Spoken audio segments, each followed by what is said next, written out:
नमस्कार। ब्रेक के बाद खबरों में एक बार फिर से आपका स्वागत है और अब बात करते हैं मूसाबनी की। पूर्वी सिंहभूम जिले के मूसाबनी में रोजगार की मांग को लेकर युवा लगातार आंदोलनरत है। इसी क्रम में गुरुवार को पूर्वी मूसाबनी पंचायत के मुखिया दूलाराम महाली के नेतृत्व में बेरोजगार युवकों ने हिंदुस्तान कॉपर लिमिटेड के मालवाहक गाड़ियों को रोक दिया। प्रतिनिधि एवं काफी संख्या में स्थानीय बेरोजगार युवक शामिल थे। सभी ने हिंदुस्तान कॉपर लिमिटेड के मूसाबनी प्लांट में रोजगार देने की मांग को लेकर 3 नंबर गेट के बाहर प्रदर्शन किया और वाहनों के प्रवेश पर रोक लगा दी। मुखिया दूलाराम महाली ने बताया कि ठेका कंपनी मनमानी ढंग से बाहरी लोगों को प्लांट में रोजगार दे रही है, जबकि स्थानीय बेरोजगार युवक रोजगार की आस लगाए हुए बैठे हैं। जब तक उनकी मांगे पूरी नहीं होती है तब तक मालवाहक वाहनों को प्लांट ले जाने नहीं दिया जाएगा। इस मौके पर मुखिया दुलारी मुर्मू, मुखिया हलियानी मुंडू, वार्ड मेंबर एवं बेरोजगार युवक युवती उपस्थित थे। है कि यहाँ पर मोसावनी माइंस में जो प्लांट है, माइंस चालू हो गया, प्लांट भी चालू हो गया और प्लांट में बहाली भी चालू हो गया है। तो हम लोग शुरू से एक आस लगा के बैठे हुए हैं। जितना यहाँ पर है सभी एक्स एम्प्लॉय के बेटा बेटी है, हम लोग एक्स एम्प्लॉय के परिवार के हैं। तो जब कंपनी चालू हो गया तो हम लोग का पहला हक बनता है। 0 किलोमीटर के हिसाब से हम लोग का मांग है कि कंपनी चले, लेकिन जो भी नौकरी मिले बाहर वाला को हम लोग अलाउ नहीं करने देंगे। बाहर का घुसाएंगे तो हम लोग यह कंपनी प्लांट में एक इंच भी चक्का जाने नहीं देंगे गाड़ी। हम लोग उसी का विरोध करते हैं। और दूसरा, CSR के तहत जो भी डेवलपमेंट का जो पैसा आता है, यहाँ पर पूरा अंधेरा छाया रहता है, जंगल जैसा लगता है साला, जैसे कि कोई गांव देहात में आ गया। दूसरा जगह जहाँ भी इंडस्ट्रियल है वहाँ पर चारों तरफ रोड में लाइट से भरा हुआ है। यहाँ ना साफ सफाई होता है, ना लाइट का व्यवस्था है, ना एम्बुलेंस का व्यवस्था, कुछ व्यवस्था नहीं है। CSR के तहत जो पैसा आता है मैनेजमेंट अपने वो लोग हिसाब किताब करके उसका हिसाब बैठा देता है। यहाँ पर कोई मैंने हिसाब मांगने वाला नहीं, देने वाला कोई नहीं है। उसी का हम लोग विरोध कर रहे हैं यहाँ पर जनप्रतिनिधि संघ। इधर जमशेदपुर के मांगो हाट के 142 दुकानदारों को बाजार समिति की ओर से नोटिस जारी किया गया है। नोटिस में दुकानदारों को अतिक्रमणकारी बताया गया है। इस नोटिस के बाद से दुकानदारों में हड़कंप मचा है। उन्होंने हाट बाजार को उजाड़े जाने का विरोध किया है। मांगो बाजार सुरक्षा समिति के आह्वान पर सभी व्यावसायिक प्रतिष्ठान बंद रही। समिति के सदस्यों ने बताया कि उन्हें साजिश के तहत उजाड़ा जा रहा है। बाजार समिति द्वारा उन्हें यहां बसाया गया था। यहां पर वे लोग सालों से अपना कारोबार कर रहे हैं। अब अचानक उन्हें अतिक्रमणकारी बताकर जिला प्रशासन उन्हें उजाड़ने की योजना बना रही है, जिसका सभी दुकानदार विरोध कर रहे हैं। कुछ दुकानदारों ने कहा कि उन्हें न तो जिला प्रशासन और न ही कृषि उत्पादन बाजार समिति की ओर से कोई नोटिस दिया गया है। अखबारों के माध्यम से उन्हें बाजार हटाए जाने की सूचना मिली है। इधर सुबह में सभी व्यवसायी मानगो बाजार में एकत्रित हुए और परसुडी कृषि उत्पादन बाजार समिति पहुंचकर अपनी बातों को रखा। उन्होंने जिला प्रशासन की कार्रवाई पर रोक लगाने की मांग की।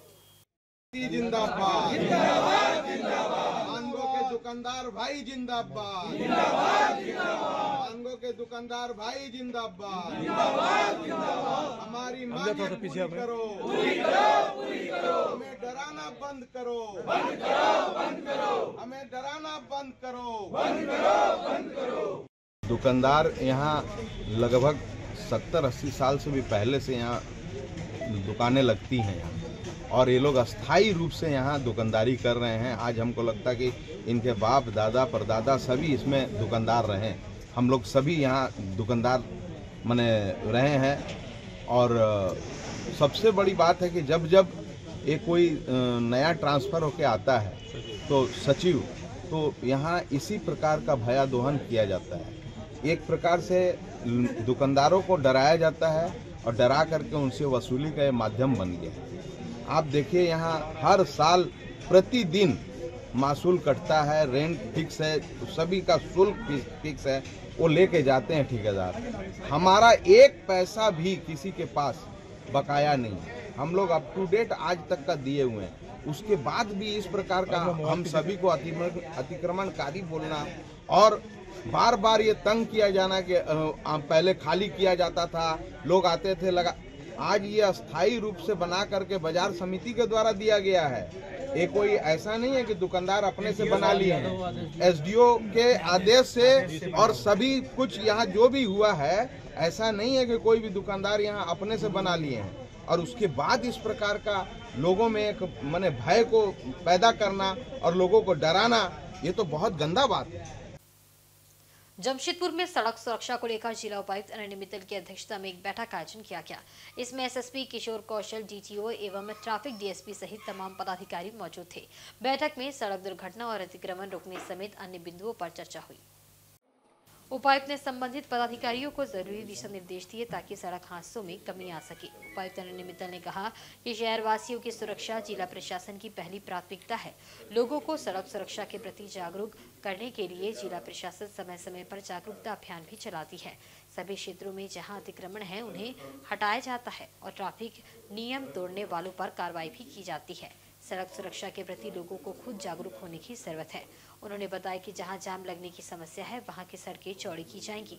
वहीं नो पार्किंग जोन में भारी वाहन खड़ा करने पर कार्रवाई की जाएगी। एसएसपी किशोर कौशल ने कहा कि पार्टी चौक से लेकर बड़ा बांकी चौक के बीच काफी सड़क हादसा होता है, जिसका मुख्य कारण एनएच पर अवैध तरीके से भारी वाहनों को खड़ा करना है। इसे देखते हुए वहाँ भी ट्रैफिक पुलिस के द्वारा कार्रवाई की जाएगी।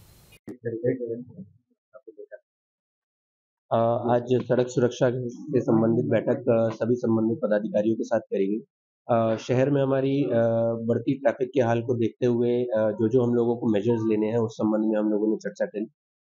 इसमें चाहे मानगो ब्रिज हो, चाहे दिमना चौक हो, चाहे साकची गोल चक्कर हो, इस तरीके के जितने भी हमारे अब कंजेस्टेड एरियाज डेवलप होते जा रहे हैं उन सभी क्षेत्रों में एनक्रोचमेंट रिमूवल या फिर ट्रैफिक फाइन्स या फिर फुटपाथ की चौड़ीकरण, इस संबंध में हम लोगों ने विस्तृत चर्चा करी है।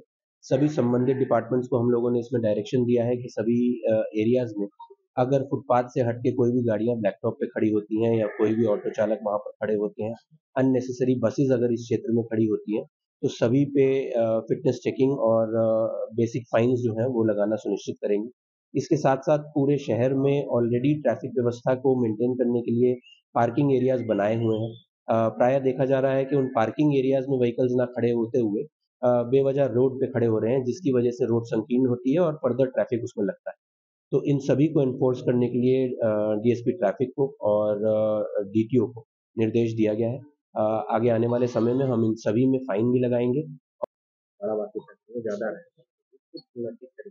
देखिए, खासतौर पे हम लोगों ने जो देखा है पिछले कुछ महीनों में रोड सेफ्टी की बैठकों के दौरान की जो हाईवे वाला जो पोर्शन है वो खासतौर पर पार्डी से लेकर के एमजीएम थाना अंतर्गत जो बड़ा बांकी और उसके आगे का एरिया है, वहां पर दुर्घटनाओं की संख्या हम लोगों ने देखी है कि पिछले कुछ समय में अधिक हुई है और उसके कारणों का भी विस्तार से विश्लेषण किया गया है।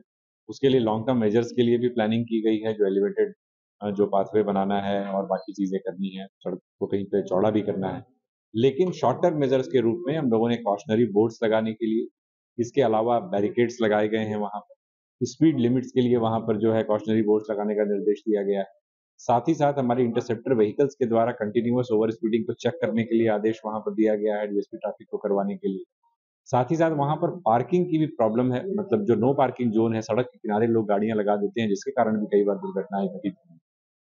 खास तौर पर हाईवे को लेकर के और इस क्षेत्र विशेष को लेकर के हम लोगों ने विशेष तौर पर रणनीति बनाई है और उसको पूरी तरीके से लागू करने का प्रयास करेंगे, जिससे कि हम लोग दुर्घटनाओं को शून्य स्तर पर ला सकें।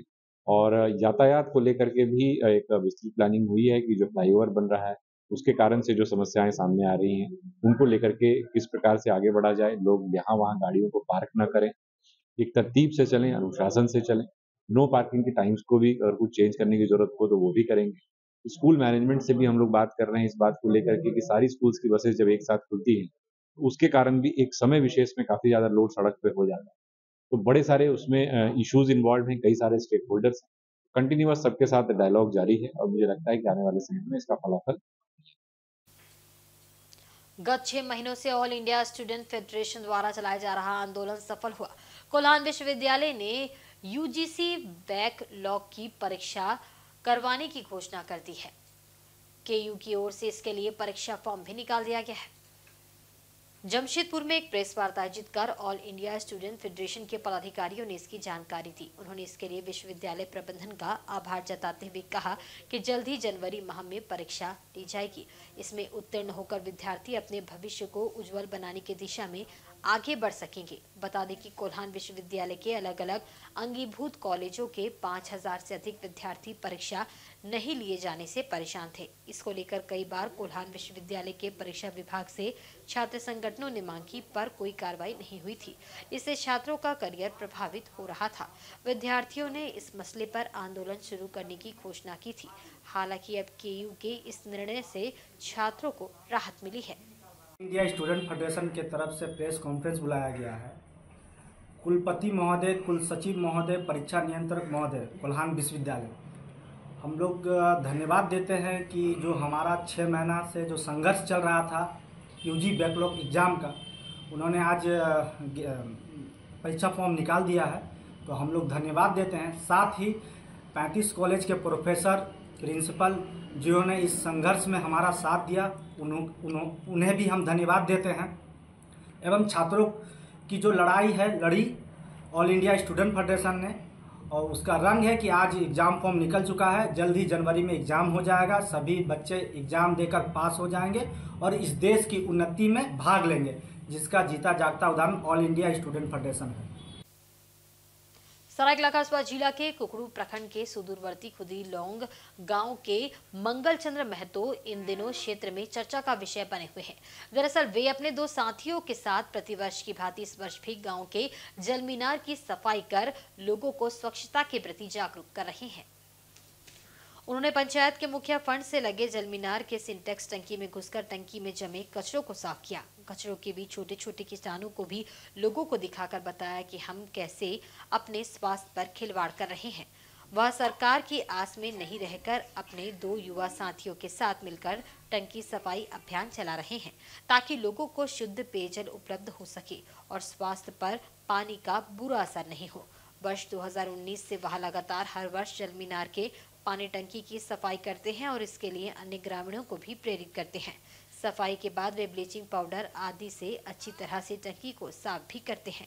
मंगलचंद ने कहा कि हर चीज में हम सरकारी सहायता के लिए आस लगाए बैठे रहते हैं। सरकार की ओर से जल मीनार लगाया गया तो कम से कम साफ सफाई का ध्यान प्रति वर्ष कुछ साथियों को, कुछ स्टूडेंट को साथ में लेकर निजी से हम लोग साफ सफाई करते आ रहे थे। इस साल भी साफ सफाई किया गया है। आज तो गांव का 2 साथी स्टूडेंट साथ मिलाकर हम भी अंदर घुस के साफ देकर अच्छी तरह से साफ सफाई किया गया। तो आप सभी को एक निर्देश देना चाहते हैं कि आप लोग का गांव भर में जहां तहां सरकार की ओर से जो जल मीनार लगा गया है अपने स्तर से साफ करे, सरकार के भरोसे ना रहकर खुद साफ कर ले, ताकि मेरा जीवन स्वस्थ रहे, अपना जीवन स्वस्थ रहे। जोहार, नमस्कार। भारत आदिवासी पार्टी के पूर्वी सिंहभूम जिला कमेटी ने टाटा स्टील का लीज रद्द करते हुए नवीनीकरण पर विस्तारीकरण नहीं देने की मांग की है। इसे लेकर गुरुवार को पार्टी के एक प्रतिनिधिमंडल ने राज्यपाल के नाम उपायुक्त को ज्ञापन सौंपा। पार्टी के पदाधिकारियों ने कहा कि आगामी 31 दिसंबर 2024 को टाटा स्टील का लीज समझौता समाप्त हो रहा है। विगत 115 वर्षों में कंपनी आदिवासी मूलवासियों को आर्थिक, सामाजिक एवं शैक्षणिक विकास करने में असफल रही है। कंपनी में आदिवासियों को कभी हिस्सेदार बनाने का प्रयास नहीं किया गया, बल्कि नौकरी से भी आदिवासियों को जबरन साजिश के तहत ESS देकर कंपनी से निकाल दिया गया। आदिवासियों को साजिश के तहत पलायन होने के लिए मजबूर कर उनकी जनसंख्या को प्रभावित कर जमशेदपुर में अल्पसंख्यक बना दिया गया। ऐसे तमाम मुद्दों को देखते हुए कंपनी के लीज नवीकरण पर रोक लगनी चाहिए।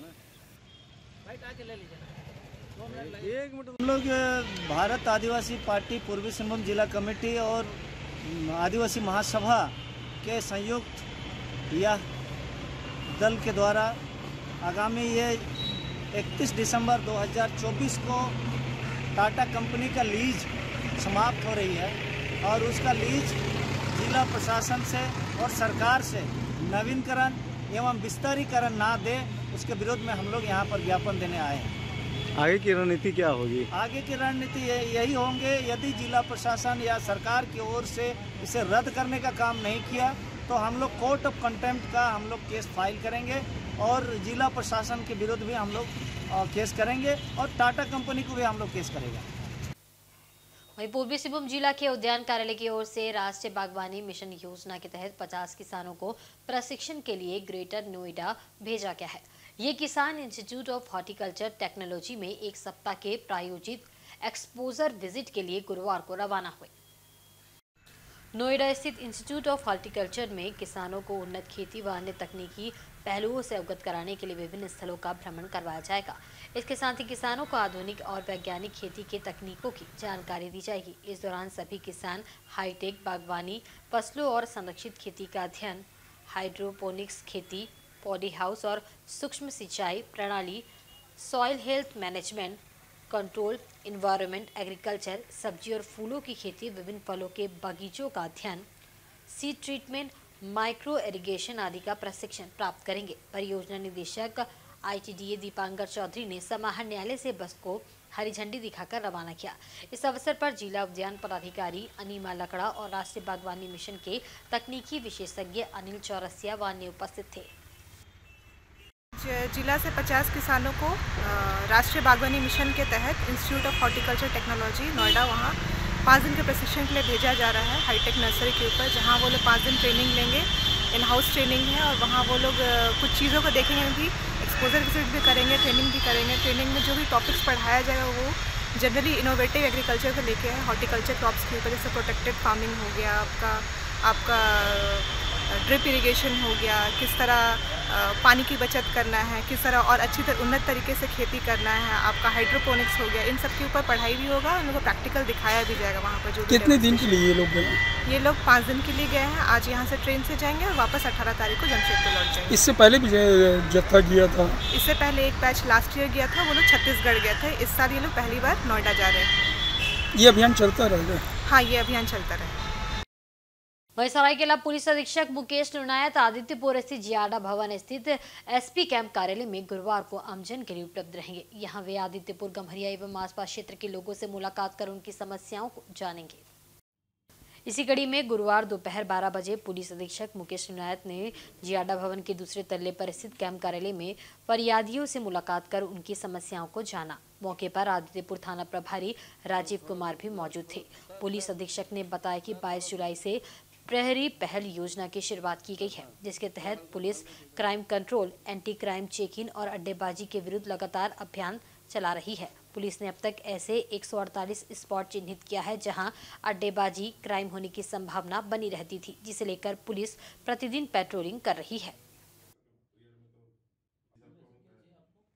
हर गुरुवार को जो जियाडा भवन, आदित्यपुर थाना अंतर्गत जियाडा भवन स्थित जो पुलिस अधीक्षक सरायकेला का कैंप ऑफिस है, उसको हर गुरुवार को मैं स्वयं यहाँ कार्यालय अवधि में उपस्थित रहूँगा और आप सबके माध्यम से मैं आसपास के थाना क्षेत्र की आमजनों से और ऐसे लोग जिनको किसी भी प्रकार की शिकायत है या किसी विषय पे वो हमसे परिचर्चा करना चाहते हैं, उनका स्वागत है। और अधिक से अधिक संख्या में यहाँ आए। जो लोग किसी कारणवश सरायकेला, चूँकि मुख्य जिला मुख्यालय यहाँ से काफ़ी दूर पड़ जाता है, किसी कारणवश वहाँ तक नहीं पहुँच पाते हैं, तो यहाँ आके अपनी शिकायत हर गुरुवार को कार्यालय अवधि में दर्ज करा सकते हैं। लोगों के लिए स्पेशली, चाहे वो डिसेबल्ड हों, बुजुर्ग हों, महिलाएं हों या वर्किंग जो लोग हैं, जो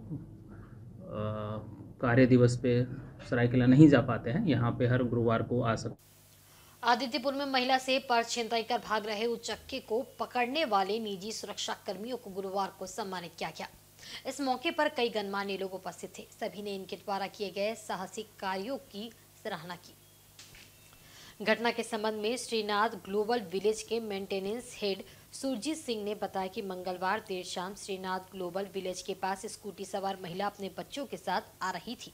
तभी स्पीड ब्रेकर के पास स्कूटी धीमी होने पर एक उचक्के ने महिला के कंधे में टंगे बैग को झपट्टा मार छीन लिया और भागने लगा। तभी बजरंग इंडस्ट्रियल सिक्योरिटी के गार्ड्स, जिनमें मुख्य रूप से शामिल महिला सुरक्षा गार्ड शिल्पी शर्मा, अमित ठाकुर, प्रीतम कुंडू ने उसे दौड़कर पकड़ लिया। बाद में उसे आदित्यपुर पुलिस के हवाले कर दिया गया। इन जाबाज सुरक्षा कर्मियों को बजरंग इंडस्ट्रियल सिक्योरिटी के चेयरमैन अमरनाथ ठाकुर और श्रीनाथ ग्लोबल विलेज के निवासियों ने साहस पुरस्कार से सम्मानित किया। अमरनाथ ठाकुर ने बताया कि आगे इन सभी सुरक्षा कर्मियों को 26 जनवरी के उपलक्ष्य पर सम्मानित किया जाएगा। उन्होंने आमजनों से अपील की है कि वह ऐसे किसी भी घटना की त्वरित जानकारी पुलिस प्रशासन को दे और जिम्मेदार नागरिक होने का फर्ज निभाएं। हमारे बजरंग इंडस्ट्रियल सिक्योरिटी के जितने भी जाबाज सिपाही है, चोर को बड़े मुस्तैदी से पकड़ के प्रशासन के हवाले किए हैं और हम आम पब्लिक से भी कहेंगे कि अगल बगल में यदि ऐसी घटना हो तो उसमें चोर को पकड़ने के लिए समाज के हित के लिए काम करिए, जिससे आपका भी बच्चा भविष्य में किसी का भी कोई परेशानी नहीं हो। कल एक महिला जो गिर गई, हम चाहेंगे कि वह जल्दी स्वस्थ हो और ऐसी घटना दोबारा ना हो। हम अपने जवानों को सम्मानित इसलिए कर रहे हैं कि हमारे जवान और प्रोत्साहित हों, और हमारे जितने भी साइड हैं उसको अवार्ड भी दिए हैं, और हम लोग और अवार्ड 15 अगस्त के दिन फिर हम लोग 26 जनवरी के दिन देंगे। और इसके बाद जो है इससे प्रभावित होकर हमारे जवान और अच्छा से काम करें, और इस तरह की घटना यदि हो तो तत्परता से इसका काम करें। जमशेदपुर में प्रतीक संघर्ष फाउंडेशन रक्तदान के क्षेत्र में अपना सामाजिक दायित्व निभा रही है। संस्था ने अब तक सैकड़ों शतकवीर रक्तदाताओं की फौज तैयार कर ली है। आज इसी कड़ी में टीम पीएसएफ के रक्तवीर योद्धा 34 वर्षीय अजीत कुमार भगत ने अपना 100वां रक्तदान पूरा किया। ये रक्तदान उन्होंने अपनी बहन स्वर्गीय प्रीति अमित माली को समर्पित किया। गुरुवार को अपनी बहन की पुण्यतिथि पर अपना 61वां एसडीपी रक्तदान के जरिए 100वां स्वैच्छिक रक्तदान को पूरा करते हुए उन्होंने अपना सामाजिक दायित्व निभाया। इस अवसर पर उनकी मां आशा देवी, धर्मपत्नी सोनी, बड़े भैया राजेश भगत मौजूद थे। इस अवसर पर रक्तदान कक्ष को रंग बिरंगे गुब्बारे से सजाया गया था। वहीं रक्तदान करने के पश्चात अजीत कुमार भगत को जमशेदपुर ब्लड सेंटर एवं टीम द्वारा एवं कई प्रतीक चिन्ह देकर सम्मानित किया गया। 33 एसडीपी रक्तदान के जरिए टीम पीएसएफ के द्वारा चलाया जा रहा एसडीपी रक्तदान महाअभियान में आज 1188वां एसडीपी रक्तदान भी पूरा हो गया। इस अवसर पर जमशेदपुर ब्लड सेंटर के जीएम संजय चौधरी समेत ब्लड बैंक के कई सदस्यगण उपस्थित थे।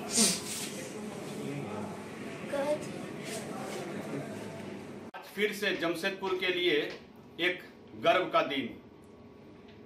टीम पीएसएफ निरंतर समाज हित में ऐसे रक्तवीर योद्धाओं का फौज तैयार कर रहा है, जिसमें लगभग 15 शतकवीर रक्तदाता टीम पीएसएफ के नाम हुआ।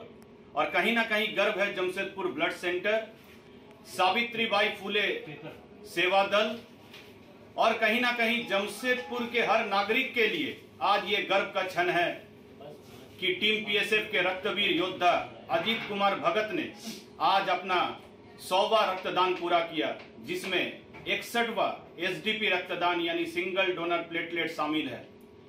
लेकिन यही संस्कृति बताता है कि आज अजीत ने बहुत ही कम उम्र में अपने बहन को खो चुके स्वर्गीय प्रीति अमित माली के नाम आज अपना ये शतकीय पारी को समर्पित कर दिया। नमन है ऐसे योद्धा को, ऐसे माता पिता के सोच, उनके आदर्शों को, जिन्होंने कूट कूट कर इनके अंदर शिक्षा भरा होगा। आज वही शिक्षा संस्कार में तब्दील होकर ऐसे होनहार पुत्र को जमशेदपुर शहर में एक शतकवीर रक्तदाता के रूप में आज एक मिसाल पेश कर दिया। आज जमशेदपुर ब्लड सेंटर, प्रतीक संघर्ष फाउंडेशन, सावित्रीबाई फुले सेवा दल और पूरे जमशेदपुर शहर के लिए गर्व का क्षण हो गया कि आज जमशेदपुर शहर को फिर से एक नया शतकवीर रक्तदाता मिल गया। और आज के बुलेटिन में बस इतना ही। कल फिर हाजिर होंगे कुछ नई खबरों के साथ। तब तक देखते रहें झारखंड न्यूज। नमस्कार।